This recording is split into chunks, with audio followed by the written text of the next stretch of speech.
imyaka irenga 30 ategeka igihugu kinini cyane hano muri Afurika k'umwami. Isura ye yarizwe ahantu hose, yari ikimenya bose, mbega abanzi be baramutinyaga. Abaperezida b'amahanga b'ibindi bihugu bifuzaga kugira ubushuti bwimbitse nawe. Yari afite ubwami, yari afite indege ziri prive, yari atunze miliyari nyinshi z'amadolari. Gusa mu masaha 24 mbere y'urupfu rwe, Mobutu Sese Seko yahombye buri kimwe. Nta gisirikare, nta gihugu, nta bwami, ndetse nta n'imbaraga zo guhagarara uno mugabo yari asigaranye. Ni gute umuyobozi wari ufite igitinyiro ukomeye cyane hano muri Afurika byarangiye ari gupfira mu birometero 1000 kuva iwe, agapfira ku gitanda cyo mu bitaro?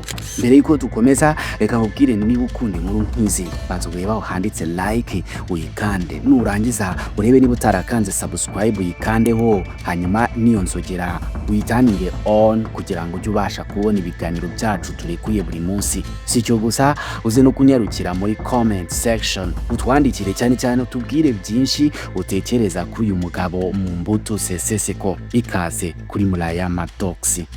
Reka dusubire mu mwaka w'1997 mu kwezi kwa 9. Hari hashize amezi 4 gusa Mobutu intambara iri kumunanira. Yarebye n'amaso ye ubwami bwe buri kugenda buhananuka. Ibinyacumi by'imyaka byari bishize ayobora Zaire, igihugu uyu munsi kiri kwitwa Repubulika ya Demokarasi ya Congo. Yakiyoboye afite imbaraga zidahagarikwa. N'umugabo waje ku butegetsi mu mwaka w'1965 aza ku butegetsi akoze kudeta ya gisirikare. Ibi kandi yabifashijwemo n'ibihugu byo mu burengerazuba mu gihe cy'intambara y'ubutita. Mobutu yaje kuba umwe mu bayobozi ba Afurika bakomeye cyane, ndetse kandi politiki yihamye. Yaje guhindura izina ry'igihugu, yaje guhindura amazina y'imijyi, ndetse kandi yategetse abaturage be kureka amazina y'abanyaburayi maze bakita amazina y'abanyafurika kugira ngo ashimangire umuco n'ururimi bya Afurika, akure amazina ya gikoloni ku mazina y'abenegihugu.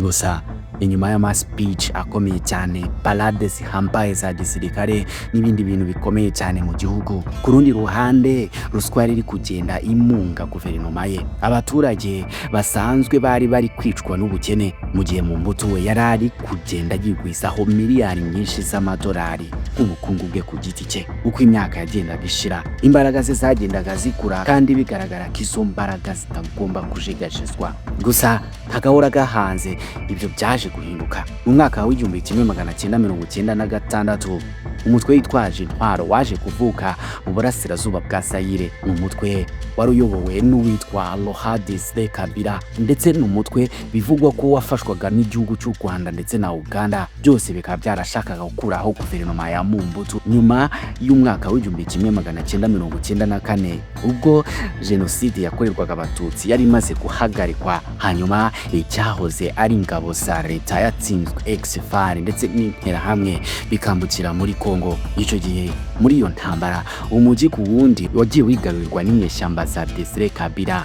Igisirikare cya Mobutu cyananiwe kuresista cyangwa se guhagarika ifatwa ry'imijyi igiye itandukanye. Abasirikare benshi batoroka igisirikare, abandi bamanika amaboko nta no kwirirwa barwanye. Igihe kimwe kandi nanone icyo gihe Mobutu yari ari kurwana indi ntambara ku ruhande, intambara y'ubuzima bwe bwite. Kanseri ya prostate yari iri gushegesha umubiri we. Aho kugira ngo ayobore ingabo ku rugamba zitware neza, ahubwo yamaraga igihe kinini ari hanze y'igihugu ari kwitabwaho n'abaganga b'inzobere. Uburwayi bwe bwaramubangamiye cyane mu kuyobora, ndetse bituma abanzi bagenda bamusatira umunsi ku wundi. Mu kwezi kwa 5 umwaka w'1997 inyeshyamba zari ziri kwegera umujyi mukuru wa Kinshasa. Mobutu yabonaga iherezo rye riri kumusatira. Mu kwezi kwa 5 itariki 16 umwaka w'1997 Mobutu yahise afata indege ahita ava muri Kinshasa. Amasaha make ashize ingabo za Kabila zahise zinjira mu mujyi, kandi nta no guhagarikwa ziba ziwufasha. Ubwo nyuma y'imyaka 32 Mobutu ari ku butegetsi, ntago yari akiri perezida. Kuva uwo munsi umuntu wakontoreye miliyoni nyinshi z'abaturage yarabaye impunzi ya politike. Yahise yurira indege yerekeza mu gihugu cya Togo. Nyuma yaho gato ahita yerekeza muri Maroc, aho yagiye kwitabwaho bitewe n'uko kanseri yari iri gukomeza ikura cyane. Yari iri kugenda ikura umunsi ku munsi.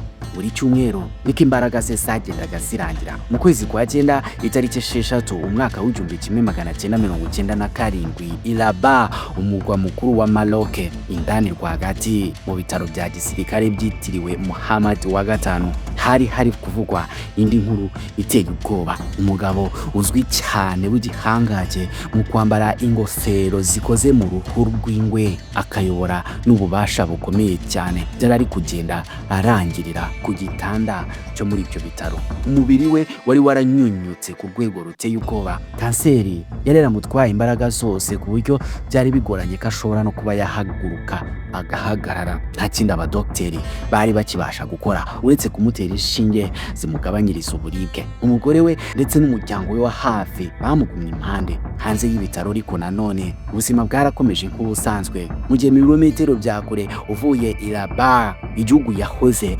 ayobora cyari cyamaze kubona guverinoma nshyashya. Ku bwa Mobutu ntago byari bigishoboka kugaruka mu rugo, ntago politiki yari kuzongera kugaruka ukundi, nta jambo rya nyuma.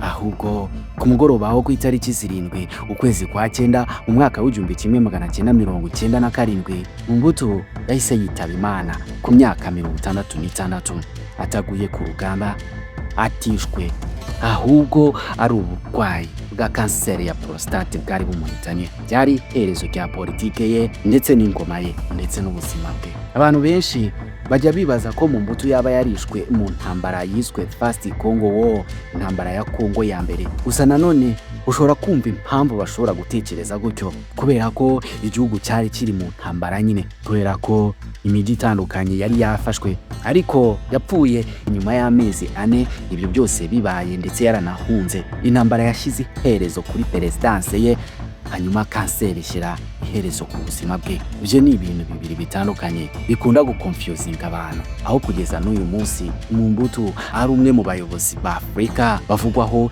inkuru nyinshi zigiye zitandukanye. Bamwe bakamwemera nk'umuntu wakundaga igihugu ubwo yahagararaga agaharanira ukwishyira ukizana ndetse na identity y'Abanyafurika, ariko abandi bakamushinza ko ubutegetsi bwe bwari bwaramunzwe na ruswa, kuba ubukungu bwari buri guhananuka, kuba abaturage bari kwicwa n'ubukene. Gusa ibirenze ibyo ngibyo n'abayobozi bakeya cyane ba Afurika babashije kugera ku mbaraga uyu mugabo Mobutu yigeze. Gusa aya nanone namwe mu mateka yibutsa abantu benshi ko kuba umunyapolitike uhambaye cyane ukagira igikundiro ndetse n'igitinyiro nabyo ari iby'akanya gato, ko niyo waba uri umuyobozi ukomeye cyane ushobora guhomba buri kimwe kandi mu kanya nk'ako guhumbya. Niba iki cyegeranyo hari amakuru yandi utaruzi kiguhaye, niba ukunda inkuru zacu, reka nongere nkubwire ni kanda subscribe kandi like, dusigire comment nyinshi uzi ku butegetsi bwa Mobutu. Ese hari iki si yamwibukiraho? Byose